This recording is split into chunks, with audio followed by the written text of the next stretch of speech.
একাদশ এবং দ্বাদশ শ্রেণীর প্রাণপ্রিয় শিক্ষার্থীবৃন্দ, তোমাদের সকলকে স্বাগত জানাচ্ছি। আমি জয়তুশীল, সহকারী অধ্যাপক, বান্দরবান ক্যান্টনমেন্ট পাবলিক স্কুল ও কলেজ। প্রাণপ্রিয় শিক্ষার্থীবৃন্দ, লক্ষ্য করবে আমি আজকে তোমাদেরকে যে বিষয়টা নিয়ে পড়াবো সেটি হচ্ছে জীববিজ্ঞান বিষয়ে প্রথম পত্রের অধ্যায় 3 থেকে এনজাইম, সবটুকু না, এনজাইমের আপ টু ক্লাসিফিকেশন শ্রেণীবিন্যাস পর্যন্ত। তো আমি আশা করব তোমরা মনোযোগ সহকারে শুনবে। একাদশ শ্রেণীর জন্য এটা আমার 40তম এবং দ্বাদশ শ্রেণীর জন্য 102তম ক্লাস। লক্ষ্য করো প্রাণপ্রিয় শিক্ষার্থীবৃন্দ, এনজাইম বা উৎসেচক, ইংরেজিতে এনজাইম বলে, বাংলায় উৎসেচক বলে। ধীরে ধীরে আমরা ক্লাসটা শেষ করলে তোমরা বুঝতে পারবা যে এনজাইম কি। এছাড়া নবম দশম শ্রেণীতে তোমাদের এই সম্পর্কিত কিছুটা জ্ঞান রয়েছে। এনজাইম হলো প্রোটিন জাতীয় পদার্থ। জীবকোষে এনজাইম অতিমাত্রায় বিদ্যমান থাকে। এনজাইম বিভিন্ন বিক্রিয়ায় অংশগ্রহণ করে, বিক্রিয়ার হারকে ত্বরান্বিত করে এবং বিক্রিয়া শেষে অপরিবর্তিতভাবে মুক্ত হয়ে যায়। অর্থাৎ সে বিক্রিয়ায় অংশগ্রহণ করছে, বিক্রিয়াটাকে অ্যাক্সেলারেট করছে, বাট বিক্রিয়া শেষে নিজের কোনো চেঞ্জ হচ্ছে না, অপরিবর্তিতভাবে মুক্ত হয়ে যায়। বলা হয় জীবনতন্ত্রের গতিময় প্রাণ রাসায়নিক অবস্থা বহুলাংশে এনজাইম কর্তৃক নিয়ন্ত্রিত। বিজ্ঞানী কুহন 1878 সালে সর্বপ্রথম এনজাইম শব্দটি ব্যবহার করেন। ইস্ট কোষে জাইমেজ আবিষ্কৃত হয় 1897 সালে। সামনার প্রথম ইউরিয়েজ নামক এনজাইমটি কোষ হতে পৃথক করেন এবং বলেন যে এনজাইমস আর প্রোটিনস। মনে রাখবা, all enzymes are protein but not all proteins are enzyme। Edward Buchner চিনির ফার্মেন্টেশন, গাঁজন পচানো, চিনির ফার্মেন্টেশনের জন্য পদার্থকে এনজাইম হিসেবে শনাক্ত করেন। যে প্রোটিন জীবদেহে অল্প মাত্রায় বিদ্যমান থেকে বিক্রিয়ার হারকে ত্বরান্বিত করে কিন্তু বিক্রিয়ার পর নিজেরা অপরিবর্তিত থাকে শর্ত সাপেক্ষে, এখানে কিছু কন্ডিশন আছে, সে প্রোটিনই এনজাইম। এনজাইমকে জৈব অনুঘটকও বলা হয়ে থাকে। ক্যাটালিস্ট, বায়োলজিক্যাল ক্যাটালিস্ট, জৈব বায়োক্যাটালিস্ট আর কি, জৈব অনুঘটক। কারণ রাসায়নিক বিক্রিয়ায় অংশগ্রহণ করছে, ঘটনাটাকে ঘটাচ্ছে, ত্বরান্বিত করছে, বাট নিজের কোনো চেঞ্জ নেই। Enzyme carbon, hydrogen, oxygen, nitrogen ও সালফার মৌলে গঠিত। কিছু কিছু এনজাইমে ফসফরাস, তামা, দস্তা, লোহা, ম্যাঙ্গানিজ, ম্যাগনেসিয়াম প্রভৃতি মৌল থাকে বলে জানা গেছে। পরের স্লাইডে আসো। এনজাইমের ভৌত বৈশিষ্ট্য, physical characteristics of enzymes. Enzyme হলো প্রধানত প্রোটিন ধর্মী। এনজাইম ম্যাক্সিমাম প্রোটিন ধর্মী। অল এনজাইমস আর প্রোটিন। জীবকোষে এনজাইম কলয়েড রূপে অবস্থান করে। কলয়েডের ব্যাখ্যার আগেও হয়তো দিয়েছি, তারপর একটু বলছি। হাইড্রোফিলিক সাবস্টেন্সেস, পানি প্রিয় পদার্থ, যে সকল পদার্থ পানিটাকে জব করে সেগুলি হলো কলয়েডাল সাবস্টেন্স। এর কার্যকারিতা পিএইচ দ্বারা নিয়ন্ত্রিত হয়। হাইড্রোজেন আয়নের যে ঋণাত্মক লগারিদম পিএইচ, কেমিস্ট্রি থেকে তোমাদের সেন্সটা ভালোই আছে। সকল এনজাইমই পিএইচ 6 থেকে 9 এর মধ্যে সবচেয়ে বেশি ক্রিয়াশীল, এটা একটু মনে রাখবা। তারা হিট সেন্সিটিভ, তাপ প্রবণ, অর্থাৎ সাধারণত 35°C থেকে 40°, দেখো একটু উচ্চ তাপমাত্রার জন্য বলছে আর কি, তাপমাত্রায় এরা অধিক ক্রিয়াশীল। অধিক তাপে এনজাইম বিনষ্ট হয়ে যায়, কিন্তু কম তাপে নষ্ট হয় না। তাপ বেশি দিলে এরা নষ্ট হয়ে যাবে। এদের মানে অধিক ক্রিয়াশীল হয় 35° থেকে 40°C মধ্যে। অধিক তাপ দিলে নষ্ট হয়ে যায়। এখান থেকে হিট সেন্সিটিভ কথাটা বুঝে নিবে। এনজাইম খুব অল্প মাত্রায় বিদ্যমান থেকে বিক্রিয়ার হারকে ত্বরান্বিত করে। এনজাইম কেবল বিক্রিয়ার হারকে ত্বরান্বিত করে, কিন্তু বিক্রিয়ার সাম্যাবস্থার পরিবর্তন করে না। এনজাইমের কার্যকারিতা সুনির্দিষ্ট, অর্থাৎ কোনো একটি নির্দিষ্ট এনজাইম শুধু একটি নির্দিষ্ট বিক্রিয়া বা নির্দিষ্ট বিক্রিয়া গ্রুপকে প্রভাবিত করে, অন্য বিক্রিয়াকে নয়। এনজাইম শুধু জীবিত কোষে উৎপন্ন হয় এবং কার্যকারিতার জন্য এদের পানির প্রয়োজন হয়। প্রায় সব এনজাইম পানিতে দ্রবীভূত হয় বা দ্রবণীয়। প্রখর আলোর প্রভাবে এনজাইমের কার্যকারিতা বিনষ্ট হয়। এনজাইমের রাসায়নিক বৈশিষ্ট্য, সব এনজাইমই প্রোটিন জাতীয়, তাই প্রোটিন গঠনকারী অ্যামিনো অ্যাসিডই এনজাইম সমূহের মূল গাঠনিক উপাদান। একটি সুনির্দিষ্ট এনজাইমের অ্যামিনো অ্যাসিড সংখ্যা ও অনুক্রম সুনির্দিষ্ট, কারণ অ্যামিনো অ্যাসিড হচ্ছে প্রোটিনের সাংগঠনিক একক। এই অ্যামিনো অ্যাসিডগুলো একটির পর একটি পারমুটেশন, কম্বিনেশন, বিন্যাস সমাবেশ পদ্ধতিতে পেপটাইড গঠন করে। এখান থেকেই প্রোটিন, আর এই প্রোটিন হলো একটি পলিপেপটাইড চেইন, যার সাংগঠনিক একক অ্যামিনো অ্যাসিড। সুতরাং অল এনজাইমস আর প্রোটিন, আমরা জানি সকল এনজাইম যদি প্রোটিন হয়, প্রোটিনের সাংগঠনিক একক কিন্তু অ্যামিনো অ্যাসিড। তাহলে এনজাইমটা কি আমরা আরো একটু ক্লিয়ার ধারণা পেলাম। সব এনজাইমই প্রোটিন জাতীয়, তাই প্রোটিন গঠনকারী অ্যামিনো অ্যাসিডই এনজাইম সমূহের মূল গাঠনিক উপাদান। একটি সুনির্দিষ্ট এনজাইমের অ্যামিনো অ্যাসিড সংখ্যা ও অনুক্রম সুনির্দিষ্ট। ভিন্ন ভিন্ন এনজাইমের অ্যামিনো অ্যাসিডের সংখ্যা ও অনুক্রম ভিন্ন ভিন্ন হয়ে থাকে। এনজাইম অম্লীয় ও ক্ষারীয় উভয়ই পরিবেশে ক্রিয়াশীল। কোএনজাইম, কোফ্যাক্টর ইত্যাদির উপস্থিতিতে এনজাইমের ক্রিয়া ত্বরান্বিত হয়। এনজাইম সাধারণত পানি, গ্লিসারল ও লঘু অ্যালকোহলে দ্রবণীয়। এখানে মনে রাখা প্রয়োজন যে সব প্রোটিনই এনজাইম নয়। Ammonium sulphate, sodium chloride, picric acid ইত্যাদির দ্বারা এনজাইম অধঃক্ষেপিত হয়। উচ্চ তাপ, অতিবেগুনি রশ্মি ইত্যাদির প্রভাবে এনজাইমের কার্যকারিতা নষ্ট হয়ে যায়। এনজাইমের নামকরণ সাধারণত তিনটি পৃথক বৈশিষ্ট্যের উপর ভিত্তি করে এনজাইমের নামকরণ করা হয়, যথা সাবস্ট্রেটের ধরন অনুসারে, বিক্রিয়ার ধরন অনুসারে, সাবস্ট্রেট বিক্রিয়ার মিলিত বৈশিষ্ট্য অনুসারে। সাবস্ট্রেটের ধরন অনুসারে দেখো, এনজাইম যার উপর ক্রিয়া করে তাকে বলা হয় সাবস্ট্রেট। যে সাবস্ট্রেট তথা যে পদার্থের উপর এনজাইম ক্রিয়া করে তার শেষে এস যোগ করে এনজাইমের নামকরণ করা হয়। যেমন এই চার্টটা আছে, দেখো একটু খেয়াল করো। সুক্রোজ হচ্ছে সাবস্ট্রেট। এনজাইম যে পদার্থের উপর কাজ করে বা ক্রিয়া করে সেই পদার্থটিকে সাবস্ট্রেট বলা হয়, এবং সেই সাবস্ট্রেটের সাথে এস যোগ করে এনজাইমের নামকরণ করা হয়। অর্থাৎ সাবস্ট্রেট যদি সুক্রোজ হয়, তার সাথে এস যুক্ত করে আমরা এনজাইমটাকে নাম দিয়েছি সুক্রেজ। ঠিক সেভাবে ইউরিয়া থেকে ইউরিয়েজ, আর্জিনিন থেকে আর্জিনেজ, টাইরোসিন থেকে টাইরোসিনেজ, লিপিড থেকে লাইপেজ, প্রোটিন থেকে প্রোটিয়েজ। বিক্রিয়ার ধরন অনুসারে এনজাইম যে ধরনের বিক্রিয়াকে ত্বরান্বিত বা প্রভাবিত করে, সেই বিক্রিয়ার নামের প্রথমাংশের সাথে এস যোগ করে এনজাইমের নামকরণ করা হয়। বিক্রিয়ার নাম দেখো, হাইড্রোলাইসিস, অক্সিডেশন, রিঅ্যাকশন। যথারীতি এস যুক্ত করে হাইড্রোলিস, অক্সিডেজ এবং রিডাকটেজ এনজাইম। সাবস্ট্রেট বিক্রিয়ার মিলিত বৈশিষ্ট্য অনুসারে সাবস্ট্রেটের সাথে এনজাইমের নাম যোগ করে এই জাতীয় নামকরণ করা হয়। সাধারণত বিক্রিয়াকে নির্দিষ্ট করে বোঝাতে এই জাতীয় নামকরণ করা হয়, যেমন সাবস্ট্রেট হেক্সোজ, 6 কার্বন বিশিষ্ট, যেমন একটি গ্লুকোজ, এবং এনজাইম হচ্ছে কাইনেজ, তাই যুক্ত নাম দেওয়া হয়েছে হেক্সোকাইনেজ। এখান থেকে আমরা খুব সহজে বুঝতে পারি সাবস্ট্রেট কি এবং এনজাইমটা কি। গ্লুকোজ থেকে গ্লুকোজ 6 ফসফেট সৃষ্টিকালে এই এনজাইম কার্যকরী হয়। ফসফোইনোল পাইরুভিক অ্যাসিড থেকে পাইরুভিক অ্যাসিড তৈরির বিক্রিয়ার এনজাইমের নাম পাইরুভিক অ্যাসিড কাইনেজ। এমনি ভাবে ফসফোফ্রুক্টোকাইনেজ, ফসফোগ্লুকো আইসোমারেজ ইত্যাদি। পরের স্লাইডে দেখো, এই স্লাইডটা একটু লক্ষ্য করবে, এখান থেকে পরীক্ষায় প্রশ্ন পাবে এবং এটা ইম্পর্টেন্ট, খুবই important. Prosthetic group, cofactor, coenzyme. সব এনজাইমই প্রোটিন। যে এনজাইম শুধু প্রোটিন দিয়ে গঠিত তাকে বলা হয় সরল এনজাইম। এটা আবার কেমন কথা, শুধু প্রোটিন দিয়ে গঠিত, অর্থাৎ এখানে কোনো রকমের অপ্রোটিন অংশ থাকবে না। এটাকে অ্যানালাইসিস করলে আমরা শুধু অ্যামিনো অ্যাসিডই পাবো, কারণ অ্যামিনো অ্যাসিডই হলো প্রোটিনের সাংগঠনিক বা গাঠনিক একক। আর শুধুই অ্যামিনো অ্যাসিড থাকলে সে প্রোটিনটি হবে সরল প্রোটিন। তার মানে এখানে প্রোটিন ছাড়া কিছুই নেই। বাট পরে দেখো, কোনো কোনো এনজাইমে প্রোটিন অংশের সাথে একটি অপ্রোটিন অংশ সংযুক্ত থাকে, যেটা প্রোটিন নয়, অর্থাৎ এটা অ্যামিনো অ্যাসিড দ্বারা গঠিত নয়। এই ধরনের এনজাইমকে তথা প্রোটিনকে বলা হয় কনজুগেটেড প্রোটিন, যুগ্ম প্রোটিন। অর্থাৎ এখানে এই প্রোটিনটার সাথে একটি অপ্রোটিন, নন প্রোটিন অংশ যুক্ত রয়েছে। কনজুগেটেড প্রোটিনের প্রোটিন অংশকে অ্যাপোএনজাইম বলে।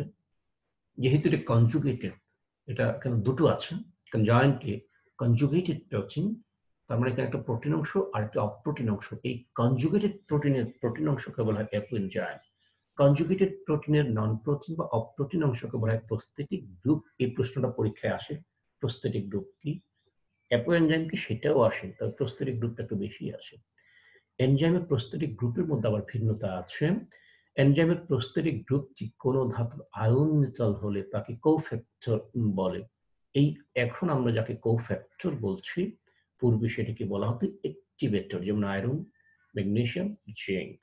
এইভাবে জিঙ্ক এখানে একটু লক্ষ্য কর, এই 2টা উপরে পড়বে, হয়তো আমি খেয়াল করি না, এই যে এটার মতো করে পড়বে। এটা আসলে দুটো প্লাস আর কিন্তু তোমরা জানো, এই টুটা উপরে হবে।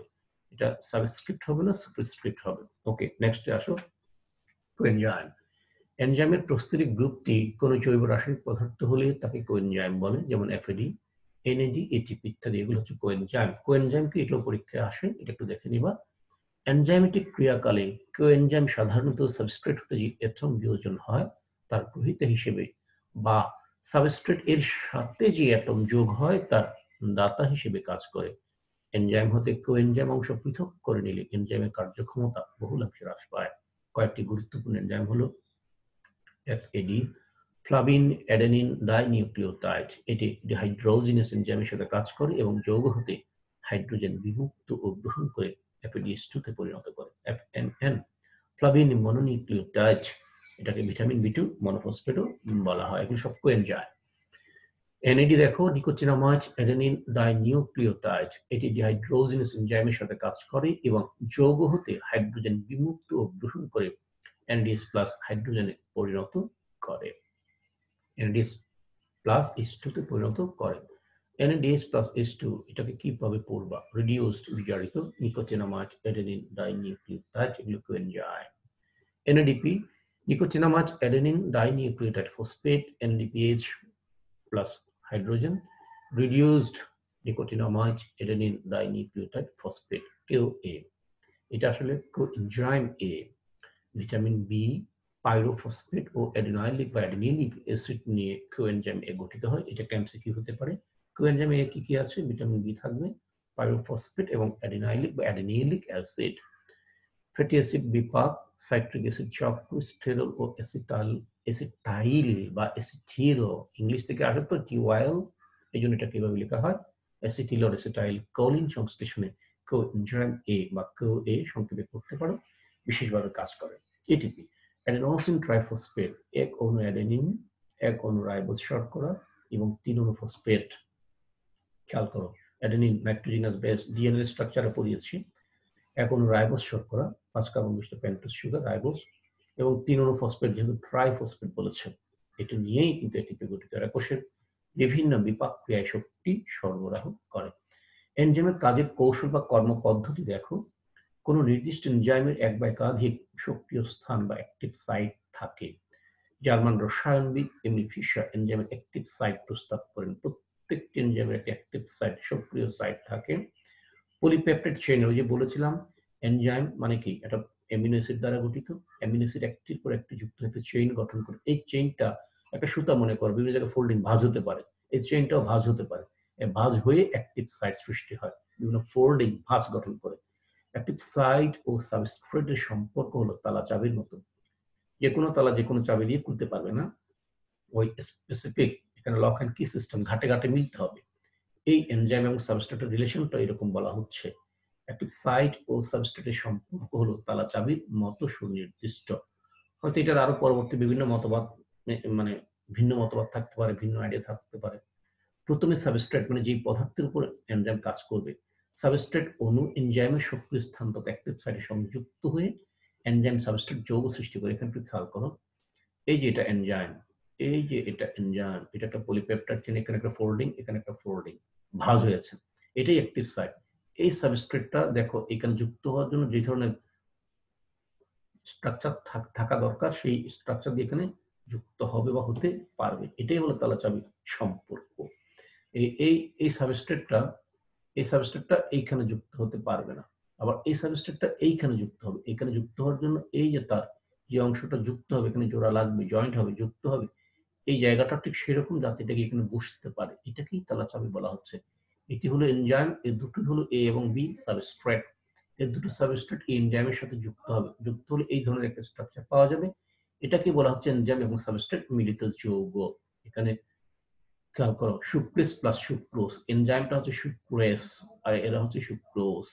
এনজাইমটা হচ্ছে সুক্রেস আর সাবস্ট্রেট হচ্ছে সুক্রোজ, তাহলে সুক্রেস সুক্রোজ যৌগ, এনজাইম সাবস্ট্রেট যৌগ।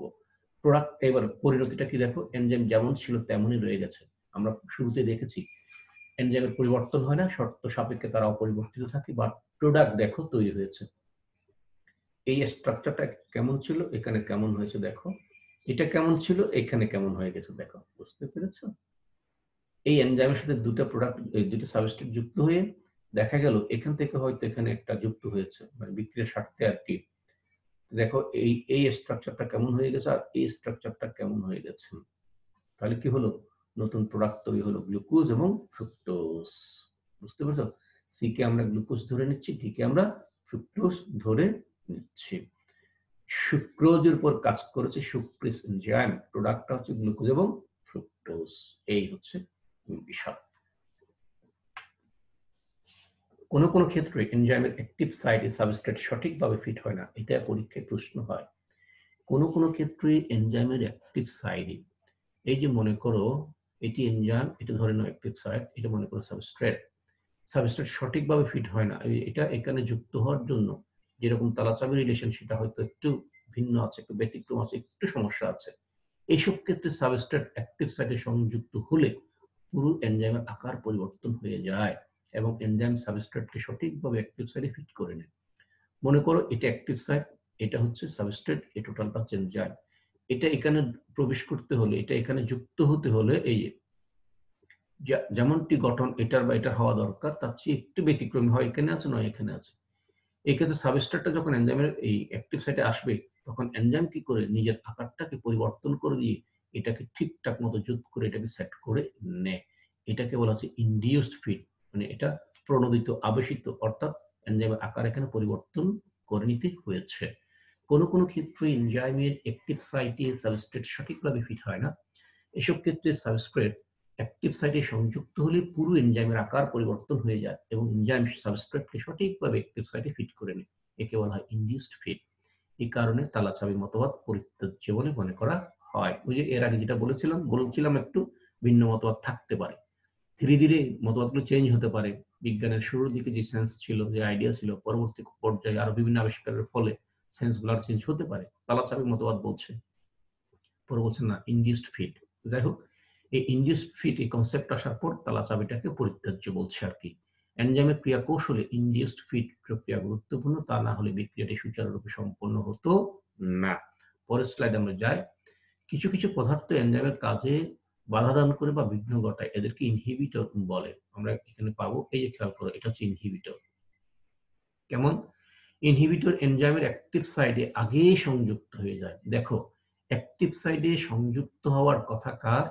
সাবস্ট্রেট এর, কিন্তু সাবস্ট্রেট না, এখানে একটা বাধাদানকারী বিষয় বা পদার্থ থাকে যেটাকে বলা হচ্ছে ইনহিবিটর। এটা গিয়ে কি হচ্ছে, এই ইনহিবিটরটা গিয়ে অ্যাক্টিভ সাইডে আগেই সংযুক্ত হয়ে যায়, ফলে সাবস্ট্রেট ওই অ্যাক্টিভ সাইডে আর যুক্ত হতে পারে না, ফলে এনজাইম কাজ করতে পারে না। তার মানে কি, এটা হচ্ছে ইনহিবিটর, বাধা দিল, এখানে সাবস্ট্রেটটা যুক্ত হতে পারবে না। যে সাবস্ট্রেট, দেখো সাবস্ট্রেট অ্যাক্টিভ সাইটে প্রবেশ করতে পারছে না, এই সাবস্ট্রেট এটা অ্যাক্টিভ সাইটে প্রবেশ করতে পারছে না।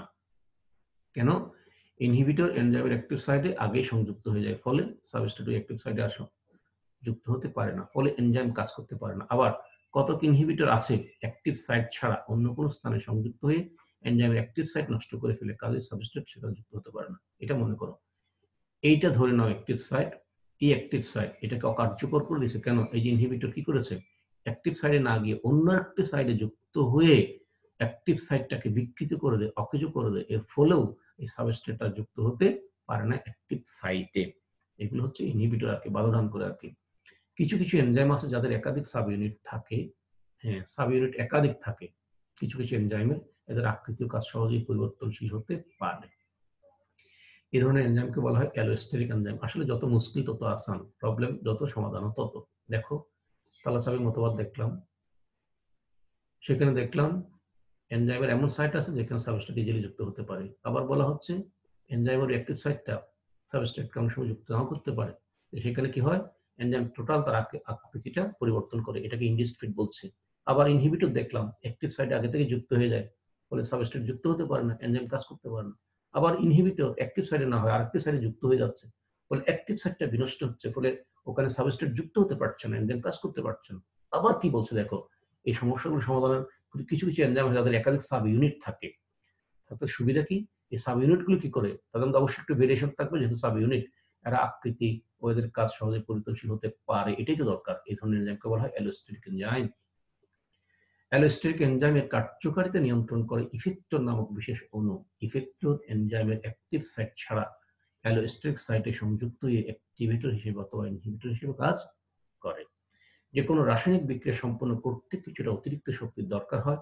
এই অতিরিক্ত শক্তিকে কার্যকরী শক্তি বলে। এনজাইম সাবস্ট্রেটের কার্যকরী শক্তি কম, তাই কম কার্যকরী শক্তি সম্পন্ন সাবস্ট্রেট অণু এনজাইমের সাথে যুক্ত হয়ে এনজাইম সাবস্ট্রেট যৌগ সৃষ্টি করে, ফলে বিক্রিয়ার হার বেড়ে যায়। শ্রেণীবিন্যাসটা দেখো, গঠন প্রকৃতির উপর ভিত্তি করে এনজাইম সমূহকে শ্রেণীবিন্যস্ত করা যায়। আবার কি ধরনের বিক্রিয়াকে প্রভাবিত করে তার উপর ভিত্তি করেও এনজাইম সমূহকে শ্রেণীবিন্যস্ত করা যায়। গঠন বৈশিষ্ট্য ভিত্তিক শ্রেণীবিন্যাসে দেখো দু প্রকার, যথা সরল এনজাইম। যে এনজাইমের সম্পূর্ণ অংশ শুধুই প্রোটিন দিয়ে গঠিত তাকে সরল এনজাইম বলে, যেমন সুক্রেস, অক্সিডেজ। যৌগিক বা সংযুক্ত এনজাইম, যে এনজাইমের প্রোটিন অংশের সাথে একটি অপ্রোটিন অংশ যুক্ত থাকে তাকে যৌগিক এনজাইম বা কনজুগেটেড এনজাইম বলে, যেমন এফএডি, এনএডি। কি ধরনের বিক্রিয়াকে প্রভাবিত করে তার উপর ভিত্তি করে এনজাইম সমূহকে নিম্নলিখিত প্রকারে শ্রেণীবিন্যাস করা হয়। অক্সিডো রিডাকটেস এনজাইম, এই জাতীয় এনজাইম কোনো পদার্থের সাথে হাইড্রোজেন, অক্সিজেন কিংবা ইলেকট্রন সংযুক্ত করে অথবা কোনো পদার্থ থেকে এগুলো বিযুক্ত করে। অক্সিজেন সংযোগ বা হাইড্রোজেন বিয়োজন বা ইলেকট্রন অপসারণকে বলা হয় অক্সিডেশন বা জারণ। আবার হাইড্রোজেন সংযোগ বা অক্সিজেন বিয়োজন বা ইলেকট্রন যোগ হলে রিডাকশন বা বিজারণ। বাংলায় এদেরকে জারণ বিজারণ এনজাইম বলে। এখানে একটা একার হবে, এই জায়গায় একটা একার হবে। যেমন সাইটোক্রোম অক্সিডেজ, ফসফোগ্লিসারল ডিহাইড্রোজিনেজ ও অ্যালকোহল ডিহাইড্রোজিনেজ। ট্রান্সফার্স এনজাইম, এই জাতীয় এনজাইম কোনো একটি পদার্থ হতে একটি গ্রুপকে অপসারিত করে অন্য একটি পদার্থের সাথে সংযুক্ত করতে সহায়তা করে, যেমন কাইনেজ। হাইড্রোলাইটিক এনজাইম বা হাইড্রোলোজ এনজাইম, এই জাতীয় এনজাইম কোনো পদার্থের বিশেষ বন্ডের সাথে পানির অণু সংযুক্ত করে তাকে হাইড্রোলাইসিস করতে সহায়তা করে, যেমন সুক্রেজ, প্রোটিয়েজ, ফসফেটেজ, স্টারেজ। লাইস এনজাইমে দেখো, শ্রেণীর এনজাইম হাইড্রোলাইসিস ও জারণ বিজারণ ছাড়াই অন্য কায়দায় সাবস্ট্রেটের কোনো মূলককে ট্রান্সফার করে থাকে। এরা carbon carbon, carbon oxygen, carbon nitrogen প্রভৃতি যোজকের উপর কাজ করে, যেমন অ্যালোলেজ, আইসোসাইটোলাইজ, ফিউমারেজ, সাইক্লোক্সিনথেরেজ ইত্যাদি। আইসোমার্স এনজাইম, এই জাতীয় এনজাইম অ্যালডোজ এবং কিটোজ সুগারের আইসোমারিক পরিবর্তন সাধন করে, যেমন ফসফোগ্লুকো আইসোমারেজ, নিউটেজ। লাইগেস এনজাইম, এই জাতীয় এনজাইম এটিপি এর সহায়তায় দুই বা ততোধিক সাবস্ট্রেটকে সংযুক্ত করে নতুন যৌগ সৃষ্টি করে, যেমন glutamic synthetase, acetyl-CoA synthetase, pyruvate carboxylase. Carboxylase enzyme, এই জাতীয় এনজাইম কোনো পদার্থের সাথে কার্বন ডাই অক্সাইড অণু যুক্ত করতে অথবা কোনো পদার্থ হতে কার্বন ডাই অক্সাইড যুক্ত করতে সহায়তা করে, যেমন কার্বক্সিলেজ। একটু খেয়াল করবা, এই বত একটা আকার হবে, এই জায়গায় একটা আকার হবে। এপিমার্স এনজাইম, এই জাতীয় এনজাইম সমূহ কোনো পদার্থকে এপিমারে পরিণত করতে সহায়তা করে। এপিমার অণুগুলো কেবল একটি কার্বন এটমের কনফিগারেশন দিয়ে পার্থক্যমণ্ডিত। ফসফোরাইলেস এনজাইম, শেষের দিকে চলে আসছি। এই জাতীয় এনজাইম কোনো পদার্থের সাথে ফসফেট গ্রুপ যুক্ত করতে বা কোনো পদার্থ হতে ফসফেট গ্রুপ বিচ্ছিন্ন করতে সহায়তা করে, যেমন হেক্সোকাইনেজ। প্রত্যেকটা এই যে এনজাইমের নামের শেষে আমি যে ব্যাখ্যাগুলো দিয়েছি তার একটি একটি রিয়েকশন তোমাদের বইয়ে দেওয়া আছে, এগুলো তোমরা দেখে নিবা, আমি এখানে দেই নাই। বইটা একটু খুলবে, একটু হেল্প নিবে, আশা করি বুঝতে পারবা। এখন তোমাদের যে বিষয়ভিত্তিক মূল্যায়ন হচ্ছে বা হবে সামনে, খুব শীঘ্রই চলে আসছে, তোমরা অলরেডি নোটিস পেয়ে গেছো। একাদশ শ্রেণীর জন্য বলছি, যারা 20-21 শিক্ষাবর্ষ অর্থাৎ একেবারে নতুন, যারা এখনো প্রতিষ্ঠানে এসে ক্লাস পাও নাই, শুরু থেকে অনলাইন ক্লাসের সাথে সম্পৃক্ত, তাদের জন্য বলছি, তোমাদের জীববিজ্ঞান বিষয় প্রথম পত্রের অধ্যায়ে প্রথমে যেটা পড়েছিলাম, অর্থাৎ 1 নম্বর অধ্যায় কোষ ও এর গঠন, তার সাথে এখন যেটা পড়াচ্ছি কোষ রসায়ন, এটা তো আরেকটা ক্লাস দিলে শেষ হবে। এই দুটো অধ্যায় খেয়াল করো, আমি যেটা বলছি কোষ রসায়ন অর্থাৎ এখন যেটা পড়াচ্ছি তার সাথে কোষ ও এর গঠন। এমন না যে স্যার কোষ ও এর গঠন আমরা তো একবার পরীক্ষা দিয়েছি আবার দিব না, না সেটা না, রিভিশন, এটা পুনরালোচনা। কোষ ও এর গঠন এবং তার সাথে বর্তমানে যেটা পড়াচ্ছি কোষ রসায়ন অধ্যায় 3, অর্থাৎ যদি ভুল না করি অধ্যায় 1 এবং অধ্যায় 3। অধ্যায় 1-এ আছে কোষ ও এর গঠন, অধ্যায় 3-এ আছে কোষ রসায়ন। এটা হলো ফার্স্ট ইয়ারের জন্য। সেকেন্ড ইয়ারের জন্য একটু বলে রাখি, একটু ভালো করে বলতে হবে, তোমরা দ্বিতীয় বর্ষের শিক্ষার্থী, অর্থাৎ 19-20 শিক্ষাবর্ষ। শুভদের গ্রুপ, আতহার মিসবাদের গ্রুপ, এই যে বন্নিশিকা, নাফিসা, এই যে মৌমিতা, গোপী, তোমরা যারা আছো, নাঙে, খয়াম, তারা, রাইসা, এদের বেসটাকে বলছি। আতহার মিসবাদের বেস, কমল ত্রিপুরাদের বেসকে বলছি, সুভাষদের বেসকে বলছি। খেয়াল করবা, তোমাদের জন্য কোনো সিলেবাস নেই, মাথায় হাত, নো, মাথায় হাত দেওয়ার কোনো কারণ নেই। আমি একটু ব্যাখ্যা দিচ্ছি, একটু ক্লিয়ার করছি। তোমাদের 2 পেপার পরীক্ষা হবে। যদিও আমরা নাম দিয়েছি বিষয়ভিত্তিক মূল্যায়ন, এটা অনেকটা টেস্টের আদলে, তবে টেস্ট নয়। ভুল ব্যাখ্যা দিও না। নির্বাচনী পরীক্ষা সরকার যখন বলবে, যেভাবে বলবে সেভাবেই নিব। আমরা ক্যান্টনমেন্ট পাবলিক স্কুল ও কলেজ স্বাভাবিক নিয়ম থাকলে তোমাদের এতদিনে টেস্ট পরীক্ষা শেষ হয়ে যেত। ফলাফলটা হয়তো প্রকাশ এখনো হবে না বা হতো না, আর কয়টা দিন লাগতো।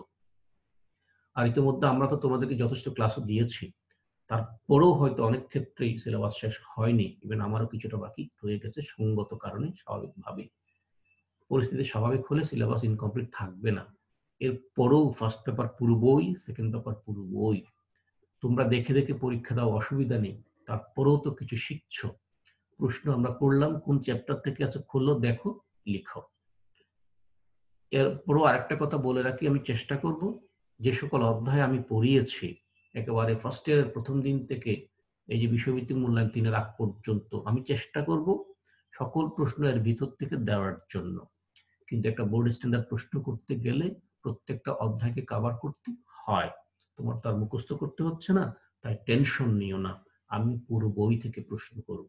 এটা সেকেন্ড ইয়ারকে বলে দিলাম। যাক, আর কিছু নয়। সেকেন্ড ইয়ারকে বলে দিলাম, আরেকবার পুরো বই থেকে প্রশ্ন হবে। এটা এমসিকিউর ক্ষেত্রে প্রযোজ্য, সিকিউর ক্ষেত্রে প্রযোজ্য। বোর্ড স্ট্যান্ডার্ডে পরীক্ষা হবে। মাথায় হাত দেওয়ার কোনো কারণ নাই। আমি আরেকবার বলছি, চেষ্টা করব যেগুলো পড়িয়েছি সেখান থেকে ম্যাক্সিমাম কোয়েশ্চেন সেটআপ দেওয়ার জন্য। এরপরেও যেগুলো পড়াতে পারি না সেখান থেকে কোনো প্রশ্ন দিয়ে এসে যায়, থেকে যায়, এটা নিয়ে হইচের কোনো কারণ নাই। তোমরা দেখেই লিখো, কিছু শিখো, বইয়ের সাথে থাকো, লেখাপড়ার সাথে থাকো। আজ আর নয়, শেষ করব। শেষ করার আগে ছোট্ট একটা বাড়ির কাজ, উভয় সেকশনের জন্য এনজাইমের কাজের কৌশল ব্যাখ্যা করো। ভালো থাকো, সুস্থ থাকো। Stay safe, stay strong, stay at home. আরেকবার বলছি, read more and more, time will be yours. ছাড়ো ফেসবুক, ধরো text book. Read all the time, knowledge rules the world. যত পড়ো তত বড়। The more you read, the richer you are. All the best of luck. Thank you very much.